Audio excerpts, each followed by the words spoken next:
Salut l'équipe et bienvenue dans une nouvelle vidéo du Poto Sport Club, expert en rien, passionné de tout. L'équipe de France fait son retour cette semaine avec deux rencontres de Ligue des Nations face à Israël et la Belgique. Mais comme vous le savez tous, elle sera orpheline de l'un des plus grands joueurs de son histoire, puisqu'Antoine Griezmann a annoncé sa retraite internationale à la surprise générale cette semaine ou la semaine dernière en fonction de quand cette vidéo sort. Et ça soulève beaucoup de questions sur la future organisation des Bleus.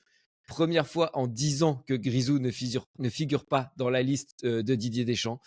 Et aussi, première liste sans un seul champion du monde 2018, puisque Kylian Mbappé n'a pas été appelé également pour être préservé après sa petite blessure, même s'il joue au Real. Mais bon, ça, c'est une autre histoire. Voilà, Grisou qui a toujours été le chouchou de tout le monde, aimé de ses coéquipiers, du staff et évidemment de tous les fans de l'équipe de France. J'arrive pas à penser à un joueur qui a autant fait l'unanimité dans l'histoire de l'équipe de France à tous les niveaux que Griezmann. Donc voilà, c'est une immense page de l'équipe de France qui se tourne et ça fait bizarre. Honnêtement, moi, voilà, 10 ans qu'on voit Griezmann. J'ai pas grandi avec lui parce que je suis un peu plus vieux que ça, mais voilà, c'était tellement un monument de cette équipe de France de ces 10 dernières années que ça fait très bizarre. Et j'ai envie de faire une vidéo du coup pour essayer de répondre aux grandes questions que suscite la retraite d'Antoine Griezmann en bleu. Ces trois questions auxquelles j'ai envie de répondre, du coup, ce seront mes trois clés pour le tour du propriétaire de cette vidéo que je vous présente tout de suite.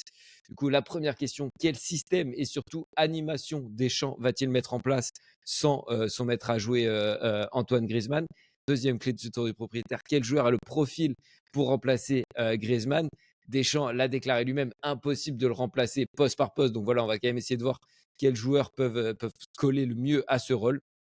Et enfin, une dernière question qui n'est pas négligeable, mais quel candidat pour le titre de vice-capitaine? On a certains tauliers depuis la Coupe du Monde 2022 qui sont candidats, des révélations également du dernier Euro, des mecs qui se sont imposés comme des vrais leaders dans ce dernier Euro. Voilà, c'est donc trois grosses questions auxquelles je vais essayer de répondre dans cette vidéo. On est parti l'équipe, juste avant d'envoyer le jingle, on n'oublie pas de s'abonner pour donner de la force, de liker la vidéo et d'activer la petite cloche pour les notifications, tout ça, vous commencez à connaître. Allez, à tout de suite.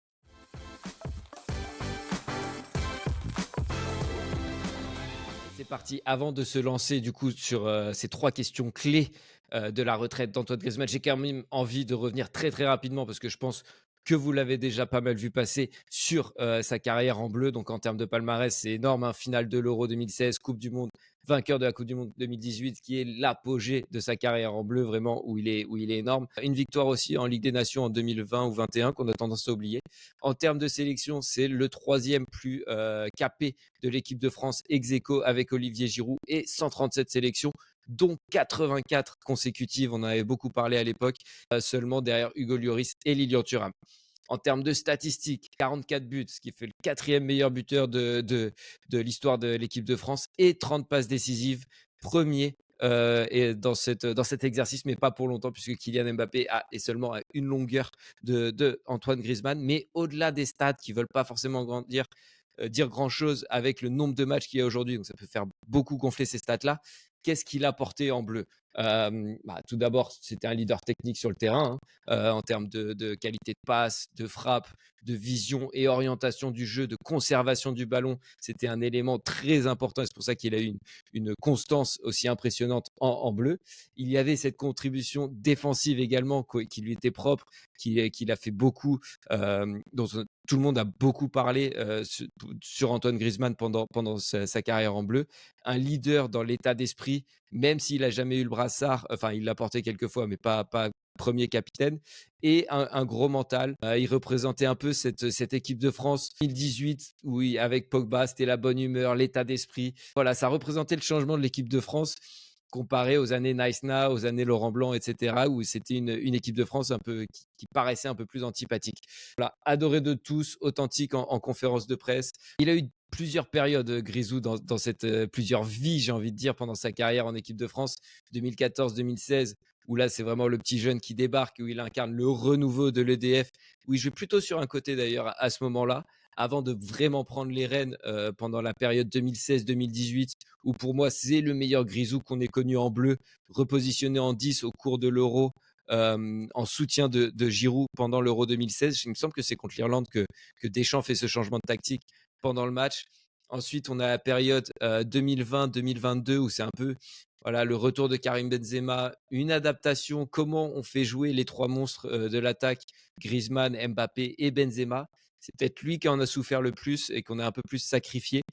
Et enfin, 2022-2024, milieu relayeur monstrueux pendant la Coupe du Monde, sauf durant cette finale qui est tellement frustrante pour lui et pour la France entière du football, j'ai envie de dire. Et enfin, on arrive à cet Euro 2024 qui est la cassure avec la fin qu'on connaît tous et sûrement la cassure avec Didier Deschamps, ce qui a entraîné sa retraite internationale. Voilà, ça c'est fait. On a dit notre petit mot sur Grisou, tout ce qu'on aimait chez lui en équipe de France. Maintenant, on va se tourner vers le futur et quel choix Didier Deschamps va faire à plusieurs niveaux. Et la première question, la première clé de cette vidéo, c'est le système et plus important, l'animation. Quel système Didier Deschamps va-t-il choisir? Encore une fois, il l'a dit, c'est impossible de le remplacer poste par poste, donc il y aura forcément une petite adaptation tactique de la part de Didier Deschamps. On ne peut pas juste le remplacer par un autre homme. Récemment, Dédé alterne souvent entre un 4-2-3-1 dans lequel on retrouvait Grisou en 10 lors de la défaite contre l'Italie, par exemple, le mois dernier, ou en 4-3-3. Là, c'était victoire face à la Belgique avec un 4-3-3 très défensif, trois profils défensifs au milieu de terrain, et dans lequel un milieu à 3 dans lequel Grisou s'est aussi retrouvé depuis la Coupe du Monde 2022, comme on le disait. S'il reste dans un 4-3-3, d'abord, j'ai peur, donc ça serait sa première option, rester dans ce 4-3-3, mais j'ai peur que ça soit pour le remplacer par un milieu au profil défensif, donc avoir un 4-3-3 similaire à ce qu'on faisait à la fin de l'Euro, notamment pendant le quart de finale et la demi-finale, où on avait Kamavinga contre le Portugal titulaire, et voilà, avec Kanté, Rabiot, Tchouaméni, tous des mecs avec quand même plus un profil défensif. Donc ça, c'est ma peur un peu avec le départ de Griezmann, qu'on s'enferme dans ce système très défensif au milieu de terrain. La deuxième option, c'est de le remplacer par un milieu créateur et repasser dans un 4-2-3-1, un vrai 10 avec une qualité de passe, une vision du jeu, une conservation du ballon, un mec qui fait vraiment jouer les autres, qui distribue le jeu. C'est l'option que je préfère personnellement, mais est-ce qu'on a ce profil dans le réservoir français? On en parlera juste après quand on abordera les candidats à sa succession dans le 11, mais j'ai ma petite idée là-dessus, vraiment pourquoi pas certains jeunes qui peuvent commencer à toquer à la porte de l'équipe de France. Et enfin, troisième option tactique qui s'offre à Dédé avec un 4-4-2, où là on retrouvait plus un milieu en losange avec trois profils plus défensifs au milieu et la pointe du losange avec un numéro 10 en soutien de deux attaquants, sûrement Mbappé qui prendrait pas mal de largeur sur le terrain, et un autre. Donc voilà, ça serait pour remplacer Grisou par un joueur donc avec un profil un peu plus dribbleur, rapide et avec beaucoup d'impact offensif, mais qui n'aura pas le même volume défensif que Griezmann faisait, comme un Olysée ou un Nkunku dont on a pas mal parlé ces derniers temps. Moins fan de cette option pour ma part, car je trouve qu'on empilerait vraiment les joueurs au profil un peu similaire et qui se marchent dessus sur le côté, comme un peu ce qu'on a vu à la fin de l'Euro. Et au final, ça reste très défensif et on risque de retrouver une équipe un peu coupée en deux et au final finir avec un 4-3-3 déguisé très similaire à ce qu'on voyait également à la fin de l'Euro et sans vrai numéro 9. Donc voilà, c'est les trois options tactiques différentes, mais qui s'offrent à Didier Deschamps. Maintenant, qui sont les candidats pour prendre la place d'Antoine Griezmann et s'imposer dans le 11? Je ne vais pas parler des candidats si Dédé opte pour un profil plus défensif, car on les connaît déjà plutôt bien. Voilà, ça serait un Kamavinga, Rabiot, Kanté, Tchouaméni, Fofana. Si Deschamps part malheureusement vers cette animation plutôt défensive, ça sera sûrement l'un de ces mecs-là qui prendra la place numériquement d'Antoine Griezmann dans le 11 de l'équipe de France. Alors, pour les candidats, je vais commencer avec plutôt mes favoris pour prendre la place de Griezmann sur le court terme. Et le premier dont j'ai envie de parler, c'est Michael Olysée, qui s'est révélé au grand public lors des JO à Paris cet été, où il a obtenu la médaille d'argent avec les Bleus de Thierry Henry. C'était un des cadres de cette équipe, justement dans cette position de 10 que je viens de décrire dans le 4-4-2 en losange, en soutien des deux attaquants qui étaient Jean-Philippe Mateta et Alexandre Lacazette. Pour moi, dans ce rôle, voilà, c'est pas vraiment le rôle d'un numéro 10 qu'il aurait. Si je me souviens bien, pendant les JO, dites-moi si je me trompe, mais c'était quand même beaucoup de frappes à l'extérieur de la surface, des dédoublements où il prenait le côté et tout. C'était plus un troisième attaquant qu'un vrai numéro 10. Et je pense que Dédé pourrait aussi l'utiliser dans un 4-2-3-1, donc garder 4 joueurs offensifs mais ça serait pas un profil de 10 créateur, dépositaire du jeu et encore une fois, moins fan de ça car un peu, heu, empilage de joueurs au profil similaire. Ça veut pas dire que je veux, pas avoir Olysée dans le 11, mais je le préférerais plutôt à droite, par exemple, à la place d'un Ousmane Dembélé dont on connaît, l'irrégularité chronique. Il a été transféré de Crystal Palace au Bayern cet été pour 50 et quelques millions d'euros. Que voilà, un gros step, une grosse étape dans sa carrière. Il s'est déjà imposé et a changé de dimension. Il a été dans le 11 de départ 4 fois sur 5 en Bundesliga avec 3 buts et 2 passes décisives. Et en Ligue des Champions, 2 matchs titulaires et 2 buts. Voilà, comme je viens de le dire, c'est une vraie étape dans sa carrière avec ce transfert dans un top club européen. Et il a aussi connu ses 2 premières sélections en équipe de France en décembre dernier. Donc voilà, pour toutes ces raisons-là, pour moi, il fait partie des favoris pour prendre la place de Grisou au cœur du jeu de l'équipe de France. Même si c'est pas forcément l'option que je préfère, je vous en parlerai un peu plus tard. Deuxième joueur qui aussi fait partie des favoris pour moi, c'est Christopher Nkunku, pardon, l'ancien Parisien qui a déjà connu l'équipe de France puisqu'il compte 10 sélections, mais qui n'a pas été appelé en bleu depuis plus d'un an, en juin 2023. Malheureusement pour lui, la saison dernière et même depuis 2022, fin 2022, il a enchaîné les blessures. La première de cette série, d'ailleurs, on s'en souvient, c'était lors de la toute dernière séance d'entraînement avec l'équipe de France avant le départ pour la Coupe du Monde au Qatar et il avait été remplacé par Randal Colomwani. Donc voilà, il a eu du mal à revenir. Mais à ce moment-là, il me semble que c'était déjà un peu la doublure de Griezmann avant de se blesser. Donc maintenant qu'il revient bien, c'est naturellement qu'il se positionne comme un candidat sérieux à la succession de Grisou. Et donc, il commence à bien revenir, donc comme je viens de le dire, même s'il est rarement titulaire en Première Ligue avec Chelsea, il rentre quasiment à chaque match.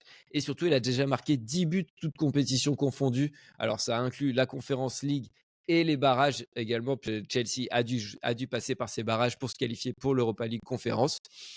Et c'est peut-être le profil qui se rapproche le plus de celui de Griezmann, lui qui joue beaucoup dans l'axe et qui pourrait s'installer à ce poste de numéro 10 dans un 4-2-3-1. Voilà. Encore une fois, pour moi, c'est plus un mec qui est dans l'impact, qui est dans le dribble, la percussion, plus qu'un vrai profil de numéro 10, comme on en voit de plus en plus rarement. Donc voilà, pour moi, Christopher Nkunku, Michael Olise, ce sont vraiment les deux candidats principaux sur le court terme, en tout cas, pour prendre la place d'Antoine Griezmann dans le 11. Encore une fois, si Dédé ne nous sort pas une animation défensive sans vrai milieu offensif slash créateur. Voilà, pour moi, c'est les deux que j'ai en tête, mais n'hésitez pas à me dire en commentaire si vous pensez à un autre qui peut vraiment jouer sa chance très rapidement pour prendre la place de Grisou en équipe de France. Maintenant, j'ai envie de passer aux joueurs que j'aimerais voir intégrer l'équipe de France pour la première fois. Voilà, les jeunes qui montent un peu pour le futur. Et j'ai envie de commencer avec Magnès Akliouche, qui fait le bonheur des supporters de l'ASM. S'il y en a, je ne pense pas qu'il y en ait des masses, mais en tout cas, ceux qui sont là, ils doivent kiffer Akliouche. Issu du centre de formation monégasque, il a intégré le groupe pro maintenant depuis 2-3 saisons, je dirais, 2 saisons, on va dire. Et il s'impose maintenant comme l'un des cadres depuis la saison dernière, 28 matchs, dont 18 titulaires à 21 ans, 7 buts, 4 passes décisives. Et cette saison, il a commencé 2 tiers des matchs en Ligue 1 et les 2 matchs de Ligue des Champions où il a marqué contre le Barça sur penalty, il me semble, si je ne dis pas de bêtises. Voilà, donc c'est un but et 2 passes décisives, toutes compétitions confondues pour lui en ce début de saison. Et là, pour le coup, on retrouve un vrai profil de numéro 10 qui aime bien faire jouer les autres, qui peut tenir le ballon, qui est très important dans cette conservation du ballon et qui peut être décisif par la passe ou le but, faire le bon geste en transition. Donc voilà, vraiment un profil que je trouve très intéressant pour pallier à la retraite d'Antoine Griezmann. En plus de ça, comme on le disait en introduction, enfin quand on revenait sur la carrière d'Antoine Griezmann en bleu, il peut apporter, lui, c'est pas le dernier à défendre, donc il peut apporter cette contribution défensive qu'Antoine Griezmann a beaucoup fait tout au long de sa carrière en bleu. Donc voilà, ça peut être un profil très intéressant. Peut-être pas pour s'imposer directement à court terme, mais pour intégrer les Bleus dans un avenir proche, je lui souhaite. Et le deuxième jeune que j'aimerais voir intégrer les Bleus dans un futur proche, c'est Enzo Mio, qui a lui aussi 22 ans et qui est un des joueurs clés de Stuttgart en ce début de saison, puisqu'il a débuté 4 matchs sur 5 en Bundesliga et il a déjà 3 buts et 2 passes décisives. Et enfin, il a joué les 2 matchs titulaires en Ligue des Champions pour un but. Donc voilà, lui aussi était avec les Bleus, les Bleuets de Thierry Henry aux Jeux Olympiques. C'était un élément important. Si je me souviens bien, je vous avoue, j'ai pas regardé tous les matchs des JO. J'ai tellement d'autres sports que. Mais voilà, c'est un mec qui a cette expérience-là en bleu avec, pendant les JO. Et comme Akliouche, un vrai profil de numéro 10 également, des qualités similaires.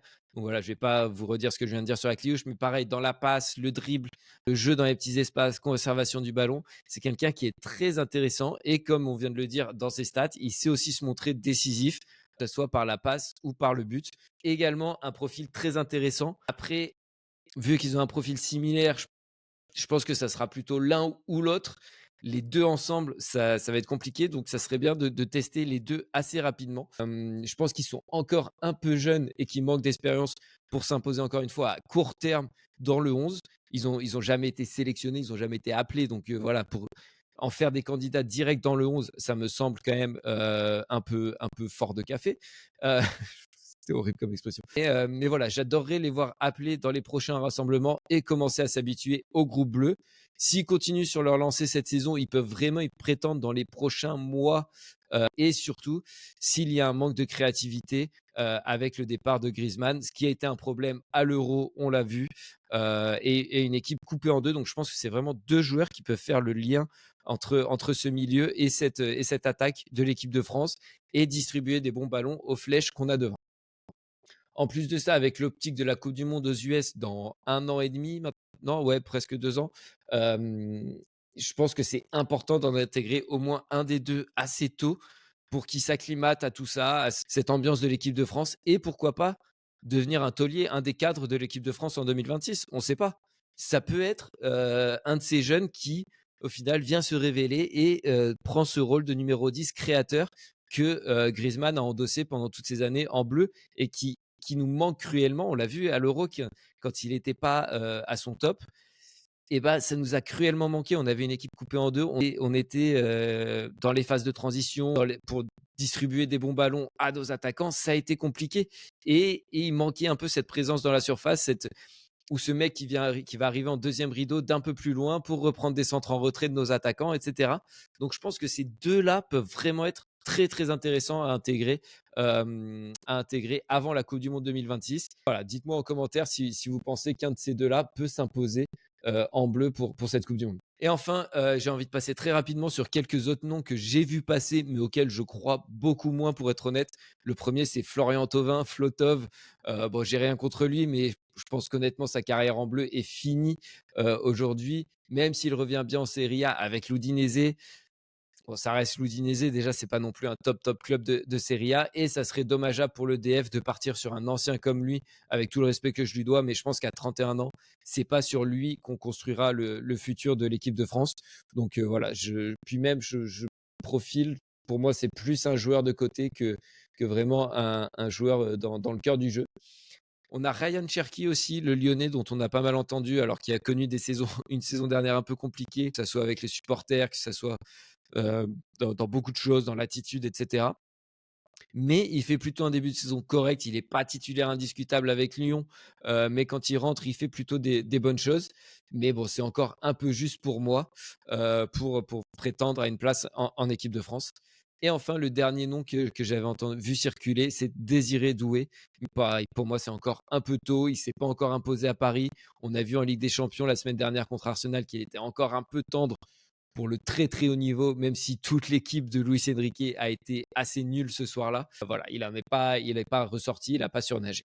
Donc voilà, c'est mes candidats un peu pour remplacer numériquement Didier Deschamps. Dites-moi si vous en voyez d'autres et qui vous préfériez parmi ceux que j'ai cités. On passe maintenant à la dernière question que soulève la retraite d'Antoine Griezmann chez les Bleus. C'est qui va récupérer le rôle de vice-capitaine, parce que bon, on le sait, ça a fait beaucoup de bruit. Il n'a jamais eu le brassard, mais il était tout de même vice-capitaine. Ça restait un des leaders et un rôle assez important quand Kylian Mbappé n'était pas là. Et puis même le vice-capitaine, dans tous les cas, c'est un mec qui a une parole importante au sein du vestiaire.